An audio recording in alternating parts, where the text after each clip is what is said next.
I think they have broken up. Nagma didn't put any story wishing him his birthday. Awais arrived with his sister and Nagma alone. Also, Nagma's repost on IG are also kinda hinting towards breakup. I thought it was fake when he proposed to her on BB, honestly, because why would you suddenly commit to someone on national television when you haven't done it in the years you guys have been together? I also remember Basi talking about Awais' habit. Maybe she found it out. They said they are gonna marry after Ramzan or BB finale lol. They seemed us, but either way, good for her. She deserved better anyway. She didn't mention him anywhere in her brother's wedding vlog too. Plus, look at the kind of reels she is reposting on Instagram. She is also inactive lately. Looking from outside, I feel she deserves better, and she should just give up at this point. It feels so forced. It's better that Nagma stays away from Awais. He doesn't deserve her. So Nagma Mirajkar और अवेश दरबार के breakup के rumours पूरे internet पर ही speculate हो रहे हैं, and बहुत सारे ऐसे इंसिडेंट्स हैं जो काफी क्लियरली विजिबल करते हैं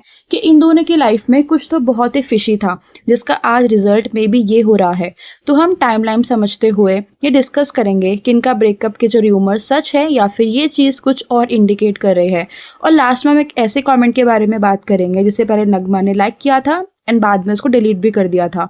so let's start this video. तो 10 साल का रिलेशनशिप, लाखों फैंस के फेवरेट कपल, पब्लिक प्रपोजल और फिर suddenly cheating allegations, breakup rumours और टॉक्सिक टैग। ये कहानी अवेश दरबार और नगमा मिराजकर की, जहां लव स्टोरी से ज़्यादा कॉम्प्लिकेटेड है उनका रियलिटी। सच क्या है? क्या अवेश ने चीट किया है या फिर ये सब सिर्फ बिग बॉस एंट्री का गेम था? अगर तुम सोशल मीडिया पर एक्टिव हो ना, तो तुमने कभी ना कभी तो अवेश और नगमा को ज़रूर देखा होगा। Dance videos, cute reels, romantic chemistry, एक perfect couple goals image create हो चुकी थी उनकी। लेकिन रियलिटी ये है कि उनका रिलेशनशिप कभी भी ऑफिशियल क्लियर ही नहीं था। 10 साल तक साथ रहने के बाद भी अवेश ने नगमा को पब्लिकली गर्लफ्रेंड या पार्टनर के लेबल से अवॉइड ही रखा है। बहुत बार उन्हें सिर्फ फ्रेंड या फिर अनम की फ्रेंड बोला गया है। और यहीं से शुरू होती है डाउट की स्टोरी। इंटरनेट पर एक टर्म वायरल हुआ था, वो है सिचुएशनशिप। मतलब ना पूरा रिलेशनशिप ना ही सिंगल। कई लोगों का मानना है कि अवेश और नगमा का बॉन्ड भी कुछ ऐसा ही था, क्लोज, इमोशनल, प्रोफेशनल, लेकिन कमिटमेंट अनक्लियर। रेडिट डिस्कशन पर गॉसिप कम्युनिटीज में लोग बोल रहे थे कि नगमा ने अपनी लाइफ के 8 से 10 साल इस रिलेशनशिप में इन्वेस्ट किया है बिना किसी क्लियर फ्यूचर के। और फिर आता है एक मेजर ट्विस्ट। जब बिग बॉस में अवेश ने नगमा को पब्लिकली प्रपोज किया है तो फैंस इमोशनल हो गए थे। सबको लगा फाइनली कमिटमेंट आ ही गया है, लेकिन कुछ लोगों को ये सीन काफी फेक लगा था। उनका लॉजिक सिंपल था, अगर 10 साल में प्राइवेट कमिटमेंट नहीं हुआ तो सडनली नेशनल टीवी पर क्यों हुआ है? ये क्या था? या सिर्फ पब्लिसिटी थी? या सवाल अभी भी क्लियर नहीं था। अब स्टोरी में एंट्री होती है एक न्यू कैरेक्टर की, शुभी जोशी। अभी हम पास्ट के बारे में डिस्कशन क्यों कर रहे हैं? बिकॉज काफी ऐसे इंसिडेंट्स हैं जो कि ये क्लियर दिखाते हैं कि जैसे लोगों के दिमाग में ये जरूर था कि Awez is not worth it for Nagma. उन्होंने एक इंटरव्यू दिया था जिसमें उन्होंने किसी का भी नाम डायरेक्टली मेंशन तो नहीं किया था, लेकिन हिंट्स इतने क्लियर थे कि लोगों ने इंस्टेंटली कनेक्ट कर लिया था अवेश से। उन्होंने क्लेम किया कि उनका कनेक्शन एक कंटेंट क्रिएटर के साथ 3 साल तक था, जो करंटली एक शो में भी आ रहा था। और सबसे शॉकिंग बात क्या थी कि उसने शुभी को बोला कि वो सिंगल है और नगमा के साथ जो कंटेंट है वो सिर्फ फैन सर्विस के लिए है। शुभी के अकॉर्डिंग उनका कनेक्शन सिर्फ कैजुअल नहीं था, वो आवर्स तक वीडियो कॉल्स करते थे, इमोशनल सपोर्ट देते थे, एक डीप बॉन्ड डेवलप हो चुका था। और दूसरी तरफ नगमा के साथ भी उनका यही चल रहा था, यहाँ तक कि स्प्रेसफुला के टाइम पे भी वो उसके साथ कनेक्टेड थे। लेकिन फिर रियलिटी हिट करती है। शुभी को पता चलता है कि वो सिर्फ उससे ही नहीं और भी लड़कियों को डीएम कर रहा था, और यहीं पे उनका ब्रेकिंग पॉइंट आ जाता है। इसके बाद इंटरनेट पर एक और पैटर्न नोटिस हुआ था। कई क्रिएटर्स इनसाइडर जैसे बसीर अली ने भी इनडायरेक्टली हिंट किया था कि अवेश मल्टीपल गर्ल्स को डीएम करता है। और ये एक आइसोलेटेड एलिगेशंस नहीं लग रहा था, बल्कि रिपीटेड बिहेवियर जैसा लग रहा था। रेडिट पे भी लोग बोलने लगे थे कि ये फर्स्ट टाइम नहीं है। और अमाल ने अवेश के बारे में बिग बॉस में बात करी थी।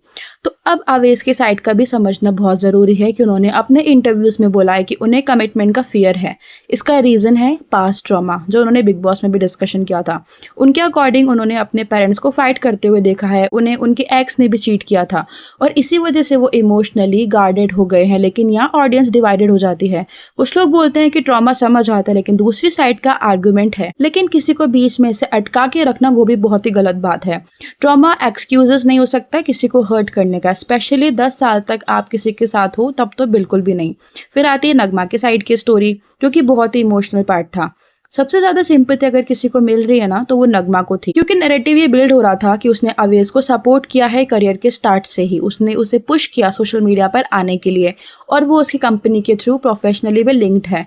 मतलब इमोशनल और प्रोफेशनल डिपेंडेंसी दोनों नगमा के ऊपर थी। अगर ये सब सच है तो उस पोजीशन में होना बहुत डिफिकल्ट होता है, लीव करना इजी नहीं होता है। तो अब बात करते हैं उनकी रिसेंट करंट ब्रेकअप रूमर्स की। सो अब लेटेस्ट सिचुएशन क्या है, दोनों इवेंट्स में अलग अलग अपीयर हो रहे हैं। नगमा ने अवेज के बर्थडे पर पोस्ट नहीं किया था, Instagram repost indirectly breakup hint कर रहे हैं। अगर आप नगमा को फॉलो करते हो ऑन इंस्टाग्राम तो आपने देखा होगा कि वो काफी दिनों से कुछ अजीब अजीब तरीके के पोस्ट कर रही हैं, जैसे कि lonely, writing about it because what else can I do, when life get worse so you have to pull this, मैं नहीं करता तेरा जिक्र किसी तीसरे से तेरे बारे में, बात सिर्फ खुदा से होती है, even when you know it can't work, you really have to tell yourself this isn't how someone who likes me would reply and detach. जब नगमा ने ऐसे टाइप के इंस्टाग्राम पोस्ट शेयर किए तो लोगों के माइंड में ये जरूर आया कि मे भी कुछ ना कुछ तो चल रहा है, लेकिन इनडायरेक्टली ये सब चीजें की जा रही थी। बट लोगों का डाउट प्रॉपरली क्लियर अवेज के बर्थडे के टाइम पे हुआ। रूमर्स की शुरुआत यहीं से हुई थी जब नगमा के भाई मोहम्मद अली मिराजकर की शादी के व्लॉग्स और फोटोज में फैंस ने नोटिस किया कि अवेज वहाँ प्रेजेंट तो था पर फैंस को लगा कि वो सिर्फ कंटेंट बनाने में बिजी था। अगर इसमें 3 चीजों के बारे में हम डिस्कस करेंगे। फर्स्ट है अवेज की प्रेजेंस के ऊपर, सेकंड है मिसिंग कपल फोटोज के ऊपर एंड थर्ड है सोशल मीडिया बस पे। तो रूमर्स की शुरुआत यहीं से हुई थी जब नगमा के भाई मोहम्मद अली मिराजकर की शादी के व्लॉग्स और फोटोज में फैंस ने नोटिस किया कि अवेज शादी में तो था पर फैंस को लगा कि वो सिर्फ और सिर्फ कंटेंट बनाने में बिजी था बिग बॉस के कंटेस्टेंट्स के साथ में, उसने ट्रेडिशंस में ज़्यादा पार्टिसिपेट नहीं किया था। फिर नगमा ने अपने भाई की शादी की इतनी सारी फोटोज डाली थी पर अवेज के साथ कोई भी रोमांटिक या प्रॉपर कपल फोटोज मिसिंग थी। इवन वो लोग साथ में रील भी अपलोड करते थे बट वो भी इस बार मिसिंग था।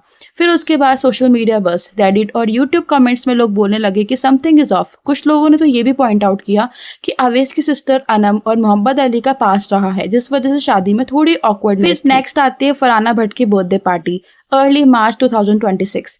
इस इवेंट ने रूमर्स को और पक्का कर दिया था। दोनों इस पार्टी में आए तो थे पर सेपरेटली एंट्री ली थी और पूरे इवेंट में एक साथ देखे भी नहीं गए थे। दोनों एक दूसरे से बच के चल रहे थे।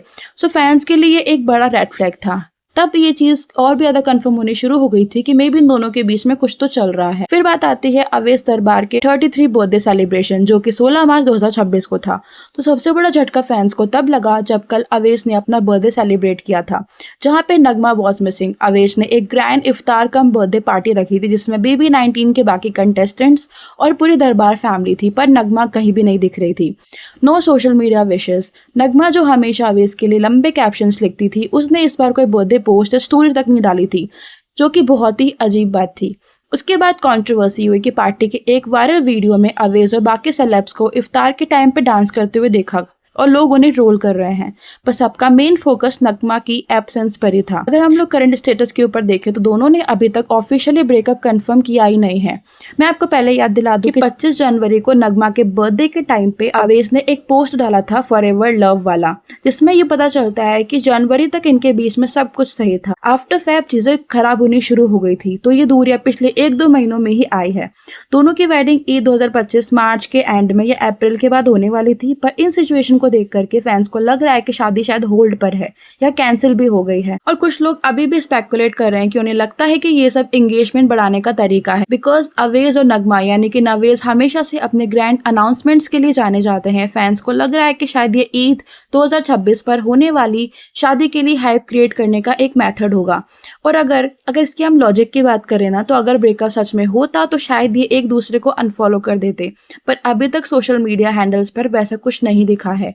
और अवेज ने जो बर्थडे पे वीडियो डाला था उसका कैप्शन था कि लगा था बर्थडे अकेले होगा बट फ्रेंड्स और फैमिली ने होने नहीं दिया। सो इस कैप्शन को फैंस नगमा पर एक इनडायरेक्ट टोंट मान रहे थे। लोग कह रहे थे कि अवेज विक्टिम कार्ड प्ले कर रहे हैं क्योंकि नगमा ने उन्हें विश तक नहीं किया। सो एक छोटी सी पॉसिबिलिटी ये भी है कि शायद दोनों ने डिसाइड किया है कि वो अपने रिलेशनशिप को लो की रखेंगे because of the extreme trolling they face during Bigg Boss. हो सकता है कि बर्थडे सेलिब्रेशन प्राइवेट रहा हो और सोशल मीडिया पर सिर्फ दोस्तों के साथ वाली क्लिप शेयर की गई। सो आपको इस कंट्रोवर्सी और ब्रेकअप रूमर्स के ऊपर क्या लगता है, आपके थॉट्स मुझे कमेंट सेक्शन में जरूर बताना। और अगर आप नए हो तो प्लीज चैनल को सब्सक्राइब कर लेना क्योंकि मेरे को 1K वाला माइलस्टोन कंप्लीट करना है। मिलते हैं न्यू वीडियो के साथ, तब तक के लिए बाय, लव यू ऑल।